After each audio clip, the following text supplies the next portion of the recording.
വിഷ്ണുശാലിനിയുടെ ഇന്നത്തെ എപ്പിസോഡിൽ അങ്ങനെ കണ്ണിലെ കെട്ടഴിക്കുന്ന ശാരികയാണെങ്കിൽ പെട്ടെന്ന് നോക്കുമ്പോൾ രോഹിത്തിനെ കാണുകയാണ്. പക്ഷേ അന്നേരം ശാരികയ്ക്ക് പൂർണ്ണമായിട്ടും കാഴ്ച കിട്ടുന്നില്ല, ഒരു മങ്ങൽ പോലെ കാണുന്നുള്ളൂ. പെട്ടെന്ന് ശാരിക വെപ്രാളപ്പെട്ട് അമ്മയെന്ന് വിളിച്ചു കൊണ്ടങ്ങ് പുറത്തേക്ക് ഓടുകയാണ്. ആ വിളി കേട്ട് ശാരദാമ്മ ശ്യാമയുടെ അടുത്തുനിന്ന് ഫോൺ വെച്ച ശേഷം പിന്നെ വിളിക്കാമെന്ന് പറഞ്ഞിട്ട് താഴോട്ട് വരികയാണ്. അന്നേരം ഒരുവിധം തപ്പിത്തടഞ്ഞ് ശാരിക പുറത്തേക്ക് എത്തുന്നുണ്ട്. എന്നിട്ട് എന്താ ചോദിക്കുമ്പോൾ അമ്മ അവിടെ ഒരാൾ എൻ്റെ മുറിയിലേക്ക് കയറി വന്നു എന്നൊക്കെ പറയുമ്പോൾ ആളോ എവിടെ എന്നൊക്കെ ചോദിക്കുകയാണ്.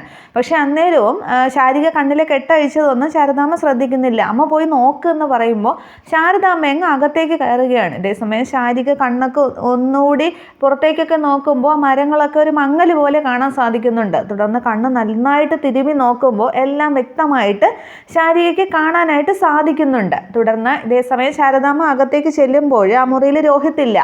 പൊട്ടിക്കിടക്കുന്ന കൂജയും ആ വെള്ളം അവിടെ കിടക്കുന്നതൊക്കെ ശാരദാമ്മ ശ്രദ്ധിക്കുകയാണ്. ഇതേസമയം രോഹിത്താണെങ്കിൽ ആ വടിയും കുത്തിപ്പിടിച്ച് വീടിൻ്റെ പിറകു വശത്തേക്ക് ആ ചുവരിൻ്റെ അടുത്തേക്ക് വന്ന് മറഞ്ഞു നിൽക്കുകയാണ്. തുടർന്ന് ശാരദാമ്മ പുറത്തേക്ക് ഇറങ്ങി അവിടെയൊക്കെ നോക്കുന്നുണ്ട്. പക്ഷെ ശാരദാമ്മ കാണാതെ രോഹിത്ത് അങ്ങ് മറഞ്ഞു നിൽക്കുകയാണ്. ആരോ വരുന്നതായിട്ട് മാത്രമേ രോഹിത്ത് കാണുന്നുള്ളൂ. ശാരദാമ്മയാണ് അത് എന്ന് രോഹിത്ത് അറിയുന്നില്ല. തുടർന്ന് അവിടെ ആരോ വന്ന് ആ സ്ത്രീ അങ്ങ് പോയ ശേഷം രോഹിത്ത് അവിടെ തന്നെ നിൽക്കുകയാണ്. അതായത് ശാരദാമ്മയാണെന്ന് രോഹിത്ത് അറിയുന്നില്ല. രോഹിത്തിനെ ശാരദാമ്മ കാണുന്നുമില്ല.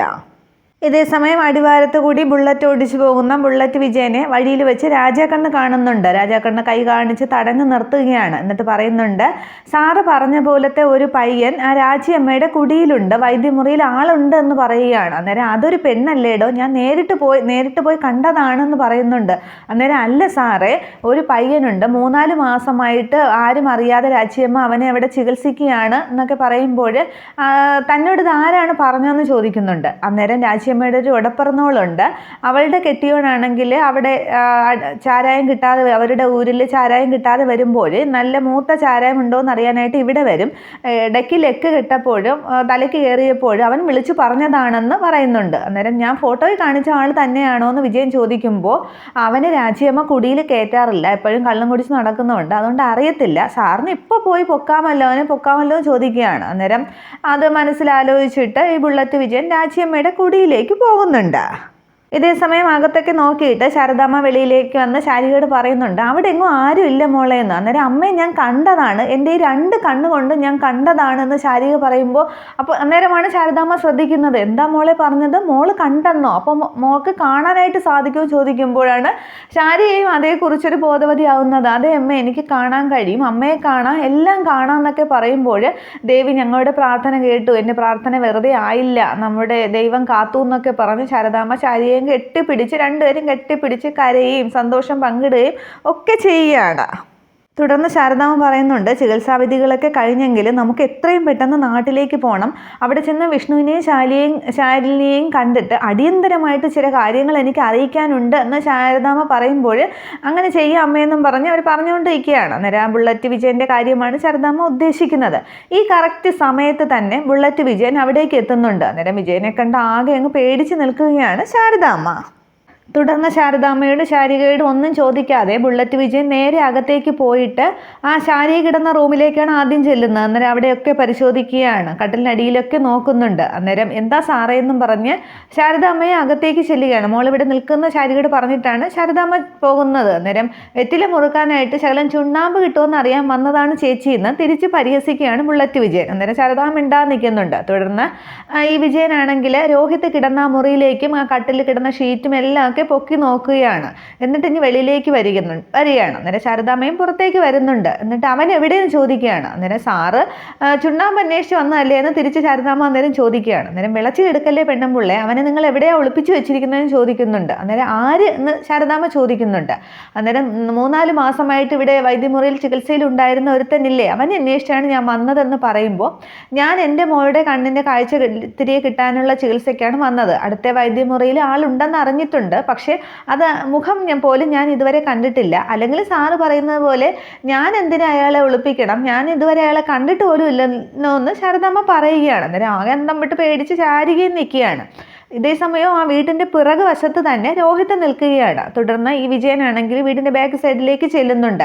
അന്നേരം ശാരദാമ്മയും കൂടെ ചെല്ലുകയാണ്. തുടർന്ന് ആ രോഹിത് ഒളിച്ചു നിൽക്കുന്ന ആ സ്ഥലത്തിൻ്റെ കുറച്ച് അപ്പുറത്തേക്ക് എത്തുകയാണ്. എന്നാലും കാൽപെരുമാറ്റം കേട്ട് രോഹിത് ഇങ്ങനെ ശ്രദ്ധിക്കുകയാണ് അവരുടെ സംസാരം. തുടർന്ന് ശാരദാമ്മയും പുറകെ ചെല്ലുമ്പോൾ സാർ ആരെയാണ് അന്വേഷിക്കുന്നത് എന്നിങ്ങനെ വീണ്ടും ചോദിക്കുകയാണ്. ബുള്ളറ്റ് വിജയൻ ചോദിക്കുന്നുണ്ട്. അന്നേരം ഇവിടെ ഉണ്ടായിരുന്ന അവനെ അന്വേഷിക്കുകയാണ്. അവനിത് എവിടെ പോയി, എന്നാലും അവനൊന്നും ജീവിക്കേണ്ട ആളെ അല്ല എന്നൊക്കെ അങ്ങ് സംസാരിക്കുമ്പോൾ ഈ രണ്ടുപേരുടെ ശാരദാമ്മയുടെയും ബുള്ളറ്റ് വിജയൻ്റെയും സംസാരം രോഹിത് കേൾക്കുന്നുണ്ട്. പക്ഷെ അവരെ കാണുന്നില്ല. അവരാണെന്ന് ശാരദാമ്മയാണെന്ന് രോഹിത് കാണുന്നുമില്ല. അന്നേരം രോഹിത് അങ്ങ് ആകെ പേടിക്കുകയാണ്. ദൈവമേ, ഇത് സുസ്മിതയുടെ ആള് തന്നെ, എന്നെ കൊല്ലാൻ വന്നതായിരിക്കും, ഇവിടെ നിന്ന് എങ്ങനെയെങ്കിലും രക്ഷപ്പെടണമെന്ന് ചിന്തിച്ച് രോഹിത് നിൽക്കുകയാണ്. തുടർന്ന് അവിടേക്ക് നോക്കിയിട്ട് ആരെയും കാണാതെ വരുമ്പോൾ വിജയനിഞ്ഞ് മുൻവശത്തേക്ക് വരുന്നുണ്ട്. അന്നേരം ശാരദാമ്മയും പുറകെ വരികയാണ്. തുടർന്ന് നിങ്ങൾ പറഞ്ഞതൊക്കെ സത്യമല്ലേ എന്ന് ഒന്നുകൂടി വിജയൻ ചോദിക്കുകയാണ്. അന്നേരം അതെ, ഞാൻ പറഞ്ഞതൊക്കെ സത്യമാണെന്ന് ശാരദാമ്മ പറയുന്നുണ്ട്. തുടർന്ന് ശാരദാമ്മ ചോദിക്കുന്നുണ്ട്, സാർ അന്വേഷിച്ച് നടന്ന ആളിനെ തന്നെയാണോ കണ്ടതെന്ന്, ഇവിടെ ഈ വീട്ടിൽ ഉണ്ടായിരുന്നതെന്ന് ചോദിക്കുകയാണ്. അന്നേരം അവനാകാനാണ് സാധ്യത. 3-4 മാസമായിട്ട് കിടപ്പിലായിരുന്നു. അവനെ എങ്ങനെയെങ്കിലും കണ്ടുപിടിക്കും. എൻ്റെ നമ്പർ സേവ് ചെയ്തോ, അവനെക്കുറിച്ച് എന്തെങ്കിലും ലഭിക്കുകയാണെങ്കിൽ എന്നെ അറിയിക്കണം. പിന്നെ നിങ്ങൾ പറഞ്ഞതിൽ എന്തെങ്കിലും കള്ളത്തരമുണ്ടെങ്കിൽ ഈ അവസ്ഥയൊക്കെ മാറും എന്നൊക്കെ ഒരു വാൺ ചെയ്യുന്ന പോലെ പറഞ്ഞിട്ട് വിജയൻ അങ്ങ് പോവുകയാണ്. തുടർന്ന് അയാളങ്ങ് പോയ ശേഷം എന്താ അമ്മ ഇതൊക്കെയെന്ന് ശാരിയെ ചോദിക്കുമ്പോൾ ചില കുഴപ്പങ്ങളുണ്ട് മോളെ എന്ന് പറയുന്നുണ്ട്. അന്നേരം അതൊക്കെ വിട്ടിട്ട് ശാരികയുടെ കണ്ണ് തിരികെ കിട്ടിയ സന്തോഷത്തിലാണ് ശാരദാമ്മ. പിന്നെയും ശാരികയെ കെട്ടിപ്പിടിക്കുകയും ഉമ്മ വയ്ക്കുകയും ഒക്കെ ചെയ്യുന്നുണ്ട്. ഇതേസമയം ആകെ അങ്ങ് ക്ഷീണം കൊണ്ട് ആ രോഹിത് ചുവരിനോട് ചേർന്ന് അവിടെ തറയിലേക്ക് അങ്ങ് ഇരിക്കുകയാണ്. വടിയുമൊക്കെ കയ്യിലുണ്ട്. ആ ഒറ്റ ഇരിപ്പ് അങ്ങനെ ഇരിക്കുന്നുണ്ട്. അതത്രേ കാണിക്കുന്നുള്ളൂ. ഇതേസമയം സുസ്മിത അവിടെ ഗോഡൗണിൽ കെട്ടിയിട്ടിരിക്കുകയാണല്ലോ. കസേരയിലിരുന്ന് ഞെളിയും പിരിയും ഒക്കെ ചെയ്യുമ്പോൾ സരോജം എന്താടിയും ചോദിക്കുന്നുണ്ട്. അന്നേരം പുറം ചൊറിയുന്നു എന്ന് പറയുമ്പോൾ ഇതുവരെ നിന്റെ നാവല്ലേ ചൊറിഞ്ഞുകൊണ്ടിരുന്നത്, ഇത്തിരി അങ്ങോട്ട് ചൊറിയട്ടെ എന്ന് പറയുകയാണ്. അന്നേരം സുസ്മിതയുടെ ഫോൺ ബെല്ലടിക്കുകയാണ്. ദേ എൻ്റെ ഫോൺ ബെല്ലടിക്കുന്നു എന്ന് പറയുമ്പോൾ അതിന് എന്ന് സരോജം ചോദിക്കുകയാണ്. അതെനിക്ക് അറ്റൻഡ് ചെയ്യണം, ഇങ്ങോട്ട് താന്നും പറഞ്ഞ് സുസ്മിത അങ്ങ് ചാടി കടിക്കുകയാണ്. തുടർന്ന് ഫോൺ അറ്റൻഡ് ചെയ്യണോ എന്നും പറഞ്ഞ് സരോജം ഫോൺ രത്നം എന്ന് പറയുന്ന ചേച്ചിയോട് ഫോൺ എടുക്കാൻ പറയുന്നുണ്ട്. തുടർന്ന് ഫോൺ സരോജം അങ്ങ് എടുക്കുമ്പോൾ കട്ടാവുകയാണ്. അത് കട്ടായി, ഇനി വിളിക്കുമ്പോൾ തരാമെന്ന് സരോജം പറയുകയാണ്. ആകെ അങ്ങ് ദേഷ്യത്തിലും കലിപ്പിലും ഒക്കെയാണ് സുസ്മിത. പക്ഷെ അതേപോലെ തിരിച്ചു പരിഹസിക്കുകയാണ് ആ ചേച്ചിമാരെല്ലാം കൂടി. തുടർന്ന് വീണ്ടും ഫോൺ അടിക്കുമ്പോൾ ഇങ്ങോട്ട് താ, എനിക്ക് അറ്റൻഡ് ചെയ്യണം എന്നൊക്കെ പറയുകയാണ്. തുടർന്ന് തരാം എന്ന് പറഞ്ഞിട്ട് കോൾ എടുത്ത് സുസ്മിതയുടെ ചെവിയിലേക്ക് സരോജ ഫോൺ വെച്ച് കൊടുക്കുന്നുണ്ട്. അന്നേരം ആരാണെന്ന് പോലും ചോദിക്കാതെ സുസ്മിത അങ്ങ് സംസാരിക്കുകയാണ്. പ്ലീസ് ഹെൽപ്പ് മീ, എന്നെ ഇവിടെ കുറേ പെണ്ണുങ്ങൾ ചേർന്ന് തട്ടിക്കൊണ്ട് വന്നിരിക്കുകയാണ്, ഗോഡൗണിൽ കെട്ടിയിട്ടിരിക്കുകയാണ്, ചുറ്റും കുറേ പെണ്ണുങ്ങളൊക്കെ ഉണ്ട്, അവരെന്നെ കൊല്ലാക്കൊല ചെയ്യുകയാണ്, പോലീസിനെയും കൊണ്ടുവന്ന് രക്ഷിക്കണം, പ്ലീസ് ഹെൽപ്പ് മീ എന്നൊക്കെ പറയുമ്പോൾ മറുതലയ്ക്കൽ ആ ശബ്ദം അങ്ങ് ചിരിക്കുകയാണ്. അത് പ്രീതിയുടെ ശബ്ദത്തിലും നേരത്തെ വരുന്ന ആ കോളാണ്. പ്രീതിയുടെ ജനലിനോട് ചേർന്ന് പ്രീതി തിരിഞ്ഞു നിൽക്കുന്നതായിട്ടേ കാണിക്കുന്നുള്ളൂ, ആ ഒരു നിഴൽ പോലെയുള്ള ഒരു രൂപം.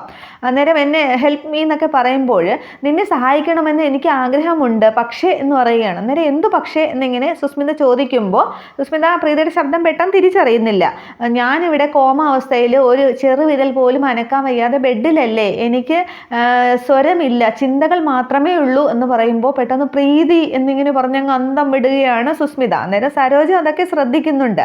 അന്നേരം ഇനി നീ തിരിച്ച് പ്രീതി പറയുന്നുണ്ട്, നീ ഇതുവരെ ഉണ്ടാക്കിയ നുണകളുടെ ചീട്ടുകൊട്ടാരമൊക്കെ തകർന്നു വീഴാൻ പോകുന്നത്, ഇനി നീ തകർന്നു വീഴാനായിട്ട് പോവുകയാണ്, ഇനി നീ ഉറങ്ങാൻ പോകുന്നത് ഭാമാൻ്റിയുടെ കൊട്ടാരത്തിലല്ല, ജയിലിലെ തണുത്ത തറയിലാണ് നീ കിടന്നുറങ്ങാൻ പോകുന്നത്, ഇനി നിനക്ക് രക്ഷയില്ല എന്നൊക്കെ പറയുമ്പോൾ പൊടി ഡെവിൾ എന്നൊക്കെ പറഞ്ഞ് സുസ്മിത എങ്ങ് വഴക്കു പറയുകയാണ് ഫോണിലൂടെ തിരിച്ച് പ്രീതിയെ.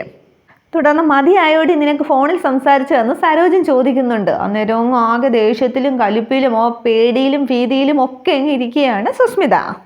ഇതേസമയം രോഹിത് ആണെങ്കിൽ സുസ്മിത എന്നെ അപായപ്പെടുത്താനായിട്ട് ആളെ അയച്ചിട്ടുണ്ട്, അതുകൊണ്ട് ഇവിടെ നിന്ന് എത്രയും രക്ഷപ്പെടണമെന്നും പറഞ്ഞ് ആ ഒരു ഇട റോഡിലൂടെ വടിയും കുത്തിപ്പിടിച്ച് ഒറ്റ കല്ലിങ്ങനെ നടന്നു വരികയാണ്. തുടർന്ന് ആ രോഹിത് നടന്നു വരുന്ന ആ റോഡിൻ്റെ ആ മുകളിലത്തെ റോഡിൽ ബുള്ളറ്റ് നിർത്തിയിട്ട് ബുള്ളറ്റ് വിജയൻ ഈ രാജകണ്ണോട് സംസാരിക്കുകയാണ്. അന്നേരം ഞാൻ ചെല്ലുന്നതിന് മുമ്പേ അവൻ അവിടെ നിന്ന് രക്ഷപ്പെട്ട് കളഞ്ഞു എന്ന് വിജയൻ പറയുന്നുണ്ട്. അന്നേരം സാറ് ഉദ്ദേശിച്ച ആൾ തന്നെയാണോ ചോദിക്കുമ്പോൾ അവനെ ആകാനാണ് സാധ്യത എന്ന് പറയുന്നുണ്ട്. അന്നേരം അവൻ്റെ ആരോഗ്യസ്ഥിതി അത്ര ശരിയൊന്നും അല്ലല്ലോ, അവൻ ആ വീട്ടിൽ നിന്ന് ഇറങ്ങിയിട്ടല്ലേ ഉള്ളൂ എന്നല്ലേ സാറ് പറഞ്ഞത്. അപ്പോൾ അവൻ കോളനി വിട്ട് പോകാൻ സാധ്യതയില്ല എന്ന് രാജാക്കണ്ണ് പറയുകയാണ്. അന്നേരം ഞാൻ എന്തായാലും അടിവാരത്തുള്ള വീടുകളൊക്കെ ഒന്ന് തപ്പാന്നും പറഞ്ഞ് ഇവർ ആ മുകളിലത്തെ റോഡിൽ നിന്ന് സംസാരിച്ചുകൊണ്ടിരിക്കുമ്പോൾ ആ താഴത്തെ റോഡ് വഴി രോഹിത് ഇങ്ങനെ വടിയും കുത്തിപ്പിച്ച് നടന്നു വരികയാണ്. തുടർന്ന് രോഹിത് ഇവരെ കണ്ടിട്ട് താഴെ നിൽക്കുന്നുണ്ട്. ഈ വിജയൻ എന്ന രോഹിത്തിനെ കാണുന്നില്ല. തുടർന്ന് അവരുടെ സംസാരം ശ്രദ്ധിക്കുന്നുണ്ട്, പക്ഷെ കേൾക്കുന്നില്ല. തുടർന്ന് പിന്നെ അങ്ങനെ നോക്കിക്കൊണ്ടിരിക്കുകയാണ് രോഹിത്ത് അവരെ. ഇതേ സമയത്ത് ആ രോഹിത്ത് വന്ന ആ വഴിയിലൂടെ തന്നെ ശാരദാമ്മ വരുന്നുണ്ട്. ശാരദാമ്മ നടന്നു വന്ന് രോഹിത്തിൻ്റെ തൊട്ട് പിറകിലെത്തുകയാണ്. രോഹിത്തിനെ തന്നെ ശ്രദ്ധിച്ച് ശാരദാമ്മ നിൽക്കുന്നുണ്ട്. ഇതേസമയം രോഹിത്ത് ചിന്തിക്കുകയാണ്, ഇയാൾക്ക് ചിലപ്പോൾ എന്നെ രക്ഷപ്പെടുത്താനായിട്ട് സാധിക്കും. സുസ്മിത അപായപ്പെടുത്തും, എൻ്റെ അമ്മയ്ക്ക് പിന്നെ ആരുമില്ല, അതുകൊണ്ട് ഞാൻ രക്ഷപ്പെട്ടേ മതിയാകും.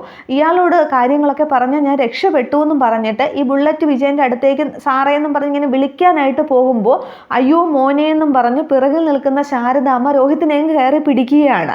ശാരദാമ്മയ്ക്ക് ഒരു സംശയം തോന്നിയാണ് ശാരദാമ്മ പിടിക്കുന്നത്. അന്നേരം രോഹിത് ഇങ്ങനെ തിരിഞ്ഞു നോക്കുന്നു. അന്നേരം തിരിഞ്ഞു നോക്കുമ്പോൾ ശാരദാമ്മയെ കാണുകയാണ്. ശാരദാമ്മ ഇറുക്ക് പിടിച്ചിരിക്കുകയാണ് രോഹിത്തിനെ. തുടർന്ന് ശാരദാമ്മ രോഹിത്തിനെ കാണുന്നു. ഇത്രയും ആകുമ്പോൾ എപ്പിസോഡ് അവസാനിക്കുകയാണ്. ഇനി എന്തായാലും ബുള്ളറ്റ് വിജയന്റെ കണ്ണിലകപ്പെടാതെ ശാരദാമ്മ തിരികെ രോഹിത്തിനെ രാജിയമ്മയുടെ വീട്ടിലേക്ക് കൊണ്ടുപോകും. അവിടെ നിന്ന് തിരികെ നാട്ടിലേക്കും കൊണ്ടുപോകും. ഇനിയാണ് കഥകൾ തുടങ്ങാൻ പോകുന്നത്, നുണപരിശോധന. അതിനിടയിൽ ശാലിനിയല്ല സുസ്മിതയിട്ട് വട്ട് കളിപ്പിക്കുന്ന ഒരു സീനുണ്ട് രോഹിത് ഫോണിൽ വിളിച്ച്. അത് റീമേക്കിലുണ്ട്, ഇതിലുണ്ടോ ഇല്ലയോ എന്ന് അറിയില്ല. അങ്ങനെയൊക്കെ നല്ല നല്ല എപ്പിസോഡാണ് വരാൻ പോകുന്നത്. Okay, thank you.